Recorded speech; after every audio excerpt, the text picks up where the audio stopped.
There exists a place, a world beyond this world, neither of the living nor of the dead, neither fully in this life nor yet in the hereafter. A waiting place between two realities. This is Barzakh. The word Barzakh comes from Arabic, meaning a barrier or a partition, a veil that separates two things. But in Islam, Barzakh is not just a concept. It is a real, unseen realm where the souls of the deceased reside after death, awaiting the day of judgment. It is the intermediate stage between worldly life and the eternal hereafter, either a place of peace or a realm of torment, depending on what we have earned in this life. Allah mentions this realm in the Qur'an, and behind them is a barrier, Barzakh, until the day they are resurrected.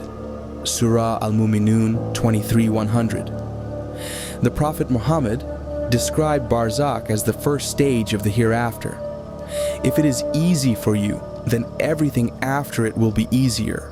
But if it is difficult, then what comes next will only be worse. Hadith, Ibn Majah.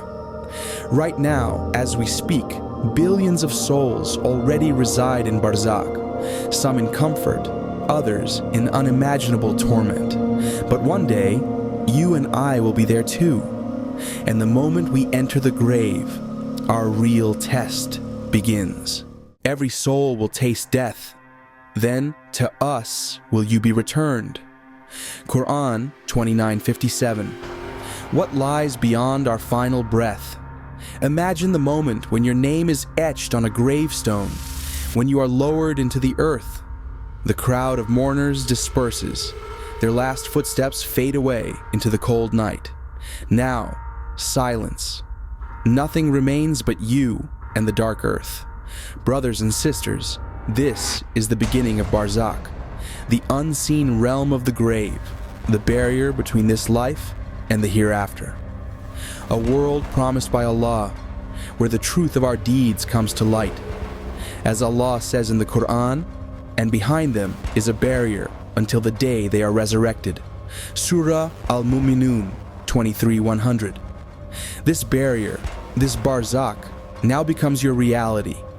Can you feel it? The air is heavy. The darkness is dense.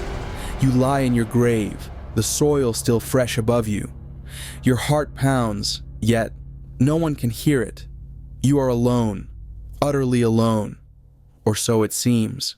You hear the last echoes of those who buried you, the thud of soil, the shuffle of sandals walking away. You even hear their footsteps overhead as they depart, until silence. Hadith. The darkness envelops you. The loneliness sinks in. You try to move, but the grave holds you tightly in its bosom. This is your new home. Ask yourself, what have I sent forth for this moment? Who will be your companion now? Your wealth is gone. Your family has left. Only your deeds descend into the grave with you. Suddenly, in this pressing darkness, you sense a presence. Who is your Lord? The question thunders in the darkness. A moment of truth. If you lived with faith, your tongue will be firm by the grace of Allah. Qur'an 14:27. Your heart won't falter. My Lord is Allah. What is your religion? My religion is Islam. Who is the man sent among you? He is Muhammad, the messenger of Allah. Peace and blessings be upon him. The believer's answer comes with ease, like a student who studied all their life for this test. As our Prophet taught, Allah will keep firm those who believe with the firm word in this world and in the hereafter. Qur'an 14:27. By Allah's mercy, the righteous soul is not lost for words. Now the trial of questioning is over, and a voice from the heavens proclaims the verdict. My servant has spoken the truth. Suddenly, a breeze of comfort blows through the grave. All the fear, all the uncertainty vanishes in an instant. Prepare for him a bed from paradise, dress him in garments of paradise, and open for him a gate to paradise. Hadith. Imagine, From that doorway, cool, fragrant air flows in, the scent of jasmine and musk replacing the odor of damp earth. The darkness of the grave is chased away by a celestial light. In an instant, this cramped pit is widened as far as the eye can see, becoming a garden of bliss. A beautiful figure appears with a glowing, smiling face and splendid clothing. You ask, "Who are you?" With warmth, he replies, "I am your righteous deeds." He brings only good news and companionship. The believer's soul, overwhelmed with peace, exclaims, "O Lord, let the hour come soon, so I may be with my family and my rewards." They have seen their place in Jannah. They taste its sweetness even while in the grave. Truly, as the Prophet, peace be upon him, said, the grave is but a garden from the gardens of paradise. But now, dear audience, not every soul finds peace at this stage. Not everyone's grave becomes a garden. There are those, may Allah protect us, whose graves promise only misery. Who is your Lord? The soul quivers. This person knew the questions, perhaps heard them in life, but they spent their days in heedlessness and doubt. Now, the answers won't come.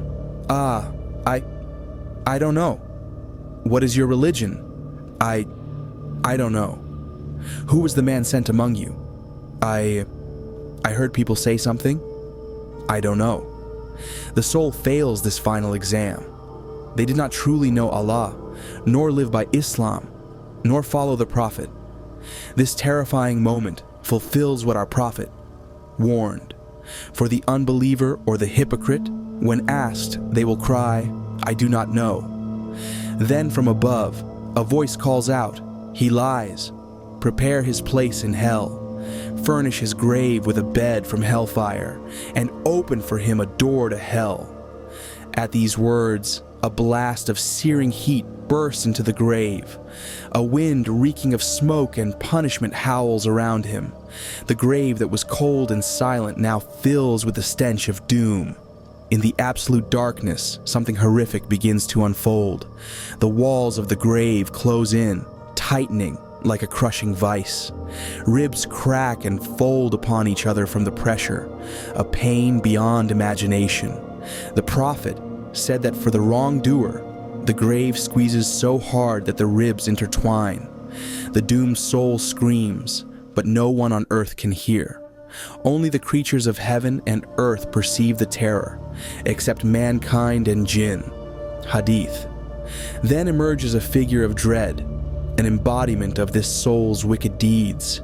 Ugly, foul-smelling, horrifying. It sneers, "I am your evil deeds, bringing you the bad news you were promised." Hadith. The sight of this monstrosity is only the beginning. An executioner angel is set upon him, blind and deaf to any plea for mercy. In his hand, a massive sledgehammer so fearsome that, as the Prophet described, if it struck a mountain, the mountain would crumble to dust.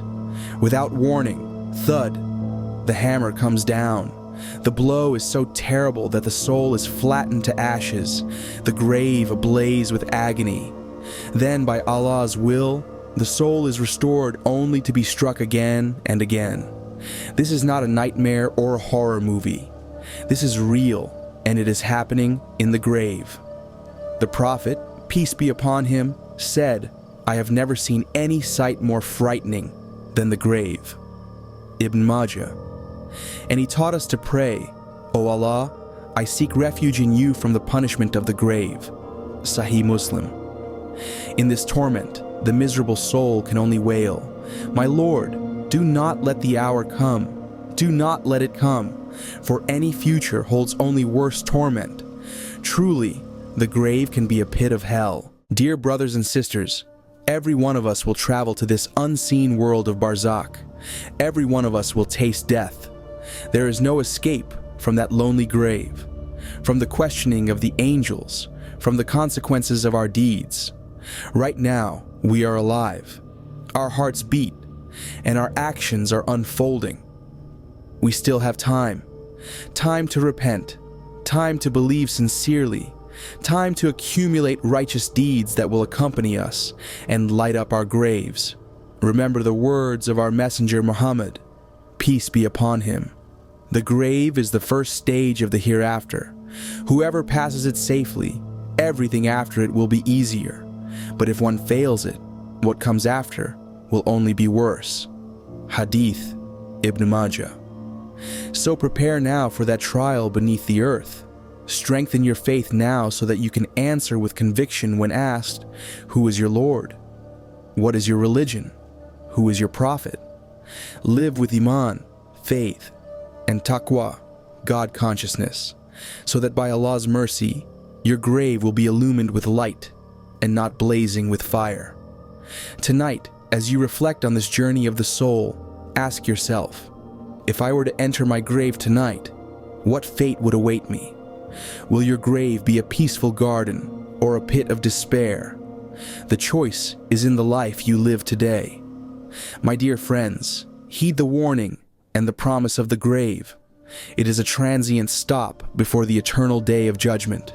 Make it a place of rest by living righteously now. Death is not the end, but only the beginning of a reality beyond imagination. Prepare for Barzakh. Prepare for the questions in the dark, and strive for the mercy of Allah, who can make your grave a garden from the gardens of paradise and protect you from it becoming a pit of hellfire. May Allah grant us a good end, firm answers in the grave, and protection from its torments. Ameen. Until the final hour comes, remember these scenes of the grave. Let them inspire you to live a life that earns Allah's pleasure. For one day soon, each of us will be on that journey. Each of us will face the reality of Barzakh. Are we ready?